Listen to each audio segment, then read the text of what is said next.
He didn't whisper it. That's the part that stayed with me. He said it loud enough for everyone at the table to hear. "Don't touch the food. You contaminate everything." 16 people at Thanksgiving dinner.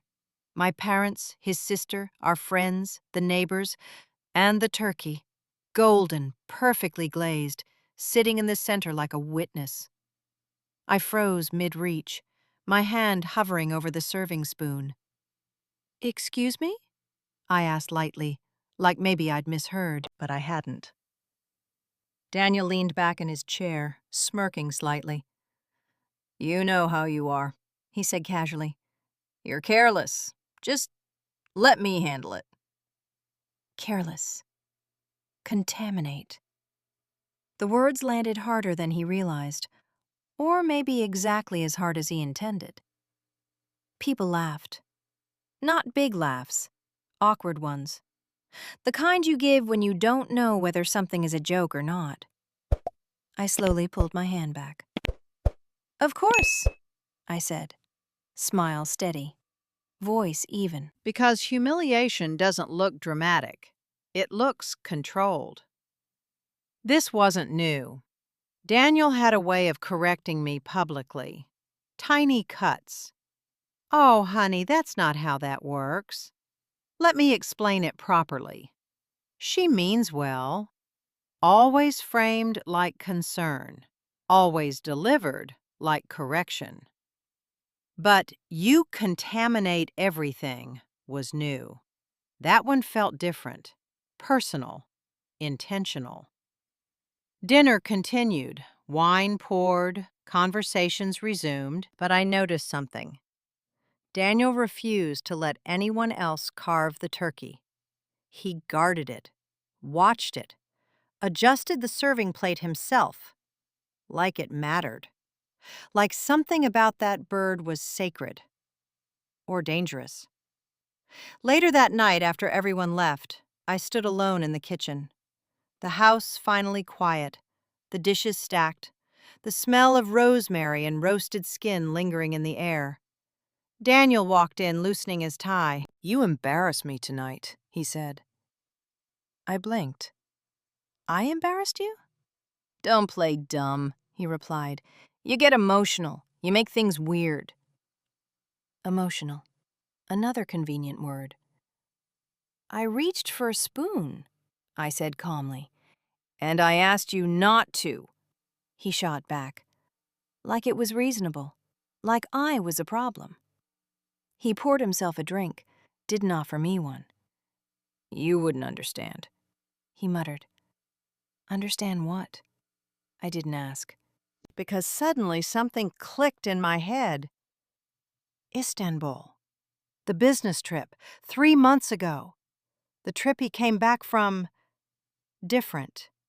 More distant, more guarded, more critical. And the turkey. The turkey he insisted on cooking alone, using a recipe he claimed he learned overseas.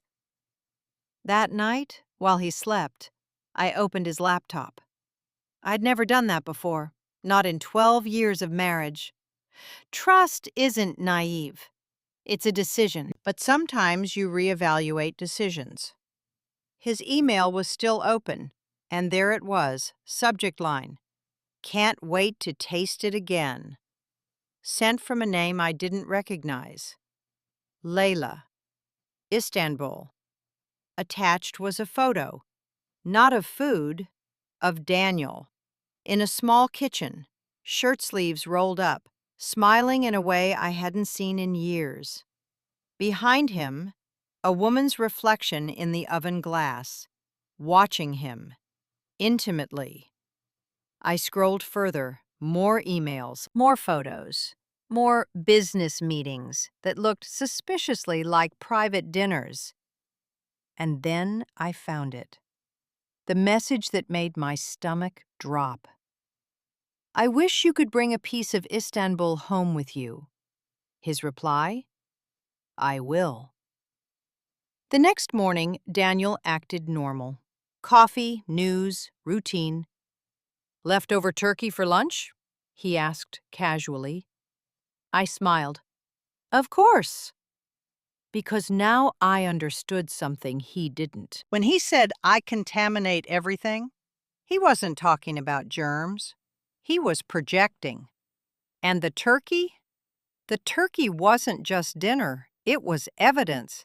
And he had no idea what I was about to reveal.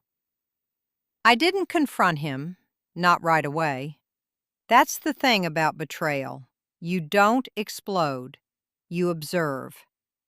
The next morning, Daniel reheated turkey slices in the skillet like he was protecting state secrets. He didn't let me near the pan, didn't let me plate it, didn't let me pack the leftovers. I'll handle it, he said. Again, always handling things, especially things that weren't his to control. While he showered, I went back to his laptop. This time, I searched. Istanbul. Flights, hotel confirmations, receipts. One charge stood out, repeatedly. A boutique cooking studio in Beyoğlu, private sessions, cash add-ons, and then a document saved as L Recipe Final. I opened it. It wasn't a standard recipe. It was detailed. Personal notes. Use her spice ratio. Marinate overnight. She says it changes everything. She likes it slightly underdone. Her. Not the chef, not the instructor. Her. There were photos attached to the file. Not explicit, but intimate in the way that matters. 2 wine glasses on a balcony overlooking the Bosphorus. A blurred selfie. Daniel's shoulder in frame. A woman's hand resting on his arm. Close, comfortable, possessive. And in one image, a handwritten note on a napkin. For when you cook it at home, so you remember. Signed, Layla. My stomach tightened. The turkey wasn't just a recipe. It was memory. It was nostalgia. It was something he brought back to recreate. And suddenly, his words at dinner replayed in my head. You contaminate everything.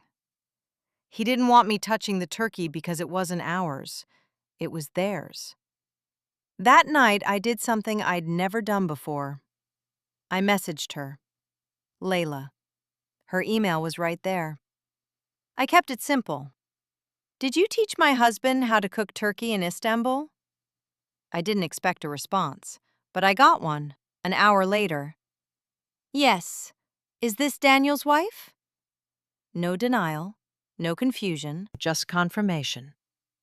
My hands were steady as I typed. Yes. The typing bubble appeared almost immediately. I didn't know he was married. There it was, the line they always use. But then another message followed.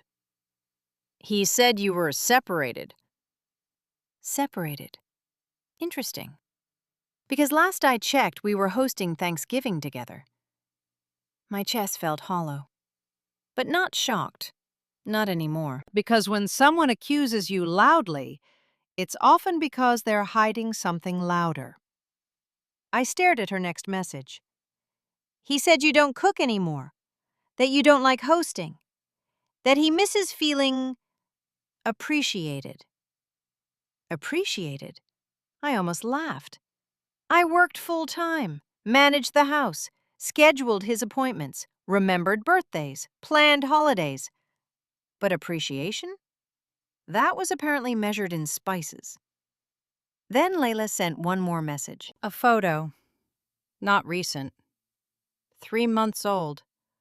Daniel, in her kitchen, holding a turkey.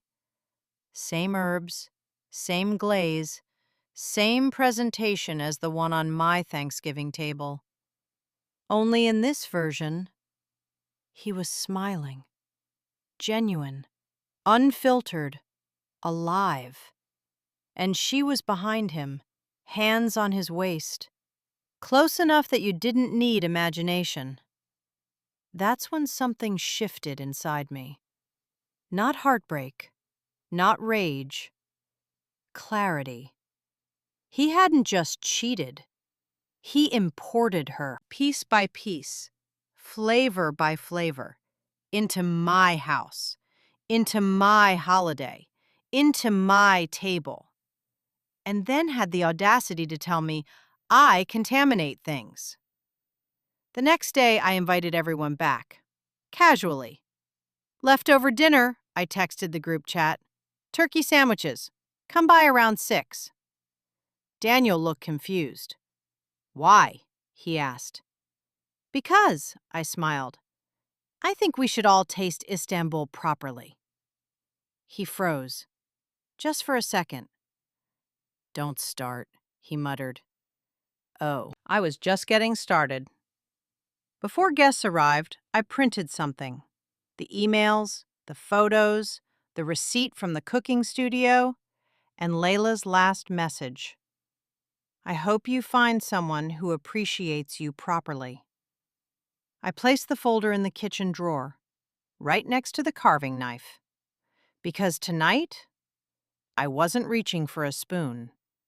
I was reaching for the truth. And this time, he wouldn't be the one handling it. By 6 o'clock, the house was full again. Same faces, same chairs, same table. Only this time, the air felt heavier. Daniel kept glancing at me like he was waiting for something. He should have been. The turkey sat in the center again, reheated, perfectly plated, his masterpiece. Our famous Istanbul turkey, his sister joked. Daniel forced a smile. Yeah, he said. Authentic. Authentic. That word almost made me laugh. I stood slowly, picked up the carving knife. He immediately reached for it. I've got it, he said. Of course he did. I looked him dead in the eye. No, I said calmly. Tonight, I'll handle it. The table went quiet. You could feel the shift. Because this wasn't about poultry. This was about control. I began slicing the turkey carefully, measured, precise. Then I set the knife down. Before we eat, I said lightly, I thought I'd share something about this recipe. Daniel's jaw tightened. Let's not, he muttered under his breath. I ignored him. I learned it came from a private cooking studio in Istanbul. His sister blinked. Oh, wow, that's cool. Yes, I smiled. Very intimate classes. Very hands-on. Daniel stood up abruptly. Okay, that's enough. But it wasn't. Not even close. I walked to the kitchen drawer, pulled out the folder, placed it on the table. Slowly, one page at a time. Emails, photos, the receipt, the note from Layla. Silence swallowed the room. What is this? His father asked carefully. Daniel's face had gone pale. She's being dramatic, he snapped. Dramatic. That word again. I slid the photo across the table. Daniel in Layla's kitchen, her hands on his waist.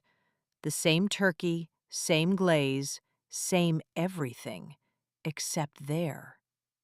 He wasn't criticizing anyone. He wasn't belittling anyone. He was smiling. I don't contaminate things, I said evenly. I expose them. Dead silence. His sister covered her mouth. His father leaned back slowly. My mother didn't look surprised. Mothers rarely are. You told her we were separated, I continued. You told her I don't cook, that I don't host, that you miss being appreciated. Daniel slammed his hand on the table. Enough! But his voice cracked, because anger collapses fast when it's cornered. You humiliated me, he spat. No, I corrected gently. You humiliated yourself. In Istanbul. His sister looked at him. Is this real? He didn't answer, because denial requires confidence, and he had none left. "You had no right to go through my laptop," he said finally. There it was. Not remorse, not apology. Violation of his privacy. Classic pivot. I almost admired the predictability. "You had no right to bring another woman's memory into my kitchen," I replied calmly. "And then tell me I contaminate things." That one landed. Hard. Because now everyone understood. This wasn't about infidelity alone. It was about projection. He accused me of contamination because he was the one carrying it. His father stood, slowly. "Daniel," he said quietly, "is this true?" Daniel's silence was answer enough. His sister whispered, "Oh my God!" Someone's fork clattered against a plate. The turkey sat there between us, golden, exposed, no longer sacred. "You think I embarrassed you?" I said.